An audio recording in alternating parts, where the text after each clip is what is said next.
Everybody ready? Very popular but touchy subject. Recycle. Reduce, reuse, recycle. We've all seen those commercials, unless you don't watch TV, about recycling. You're sitting down, let's say in the afternoon after school or something, and you see the commercial come on, you're like, yeah, recycle. I mean, everyone knows. Okay, yeah, I recycled the other day, sure. And then, by the end of the commercial, you go, you know what? That's a good point. I'm going to go recycle my water bottle.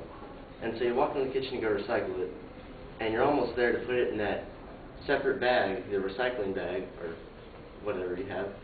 And then you see some ice cream, and you go, ooh, ice cream. You throw it in the trash and you go eat some ice cream. Well, that's not acceptable in today's society.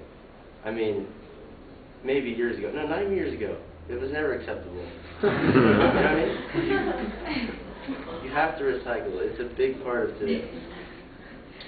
And one thing I'm getting at is that our community is turned into a giant wasteland. And not just ours, others around us. The whole world has the same problem today, and they have had it for years and years in the past. Now,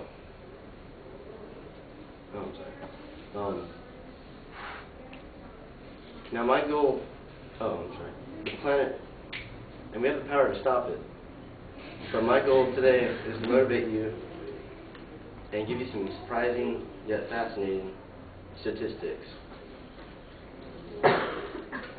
Now I'll introduce to you what I call the Casey-Schroeder 5-to-1 ratio. 5 to 1. In your case, that's back again. And this system consists of 5 W's and the one very important H. I'll be going over with you who, what, when, where, and why, and how. Who it's affecting, who benefits, who's involved, what does recycling mean, what is the process, when did it start, where does this happen, where does it take place, and where do they go?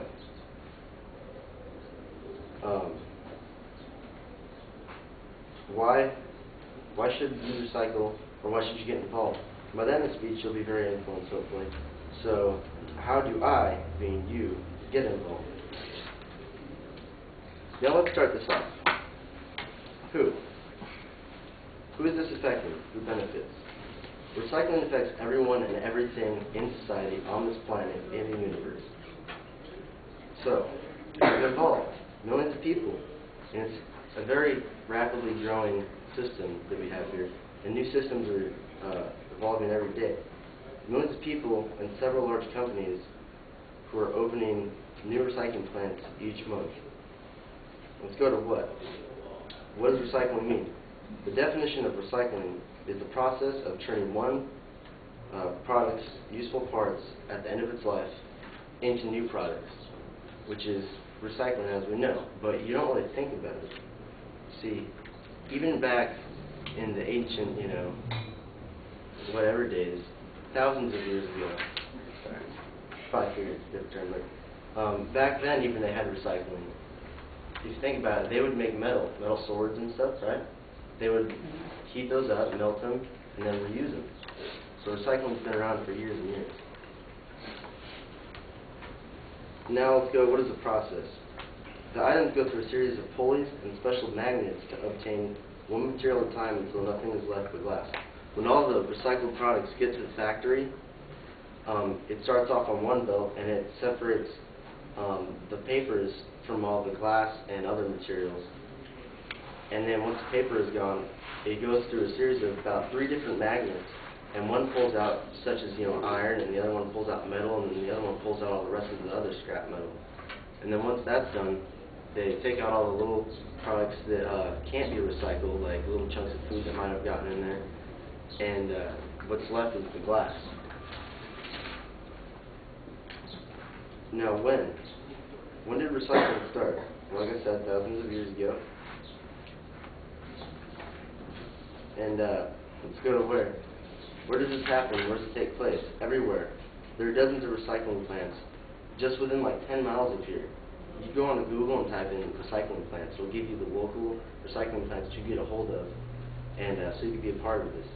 but there is just dozens and dozens everywhere inside most cities. Now, where do the items go? The recyclables are either roadside picked up. If you call and actually have them, they'll come weekly and pick up the recyclables with your trash, and they'll separate the two. And that's roadside pickup. And the other one is it's called the buyback centers. You ever been to Albertsons or anywhere like where you carry your milk where you don't destroy your bags, right? And you notice that little thing with the line and everyone's got their bags waiting in there, you know, to get their little change in the pocket. Well, they even get gas money just for recycling. So you're doing something good and you're getting some money for yourself. And that sounds good to me. Think about it. Think about how many bottles you've thrown away in the past. How many times you've gone, oh, that's enough, in the trash. I mean, you go in that trash, but you found like 10. I didn't count it, but you can't count it. But just think about it, 5 cents a bottle or can, that really adds up.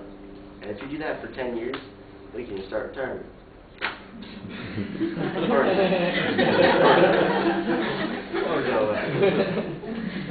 So why? Why should you recycle or get involved? No one likes hazard materials lingering around their house. So why would you let them dissolve in landfills and release toxins into the very air and water that you consume? Alright, now I'm sure you're all motivated and you just want to get out of this class right now and go recycle your hearts out. Well, I'll tell you how to get involved. By separating your trash at home, you can do this with bins. You could label them, you know, you could label them metals, this, that, you know, paper, plastic, any type of thing you want. You can segregate all of your trash and then you just have your waste. Or you can contact, like I said, for instance, Waste Management. You can contact them. They're one of the many companies that will come and do the roadside pickup, and they'll pick up all the recyclables that you have along with the trash. Now I'm going to end this with some pretty cool facts, I thought. I got 5 facts here that'll make your day. 1. The average American uses 650 pounds of paper for each year. 100 million tons of wood that could be saved each year if that paper was recycled. It's a lot of trees and forests and wildlife. And like he was saying, when you just go cut down the trees, you're not just taking away the trees. You're stopping the ground. You're killing all the animals and everything on the ground, and you are releasing all the toxins in the air with the heavy machinery. And 2, Americans use 2.5 million plastic bottles every hour. Every hour. Dang, every hour. 2.5 million plastic bottles. I'm just trying to get this into your head, folks. 2.5 million plastic bottles every hour. That was a lot. Now, number 3, 80% of what Americans throw away is recyclable. So 80% of that trash can, if it was full, would be able to be recycled and reused, and only 20% would really go to the landfills and use up, you know, our space. But sadly, the recycling rate is only about 28%. So, I mean, a good chunk of percentage of that is still going to landfill when it could be reused. And number 4, every month Americans throw out enough glass bottles and jars to fill up a giant skyscraper, like the Empire State Building, for example. Can you imagine that? Filling that thing up with empty bottles and cans? That's a lot, I think. Number 5, recycling 1 aluminum can saves enough energy to run the TV for 3 hours. Now that's something I should invent. A little machine where you put a can in that runs your TV for 3 hours. It really saves some energy. That's aside from that. That's another speech.